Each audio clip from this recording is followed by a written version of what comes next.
Ինչ վերաբերում է նոր ժամանակներին, գիտեք, ցավալիորեն, թեև ես միշտ պնդում եմ, որ հայկական բանակը երբեք չի դադարել իր գոյությունը, այ մենք ասում ենք պետականության անկում եւ այլ եւ այլ, ոչ,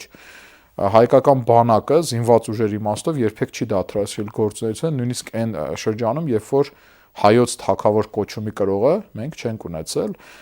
հիշենք այս առնով Խամսայի մելիքությունների զինված ուժերը, հիշենք Սասունի, Զեյթունի, Սղերդի, Համշենի զինված ուժերը եւ այլն, եւ վերջը առաջին հանրապետություն։ Ուղղակի խնդիրը գիտեք ինչում է կայանում։ 19-րդ դարի երկրորդ կեսից սկսած կարծես մի յուրօրինակ միասնական մոդել դրվեց ռազմական գործի մեջ, երբ որ ազգային նյուանսները որոշակիորեն հետին պլան մղվեցին, սա մի դեպ միայն հայերի խնդիրը չի, բոլոր ռազմական համակարգներն են ունեցել այս խնդիրը, դա եվրոպական մոդելն էր,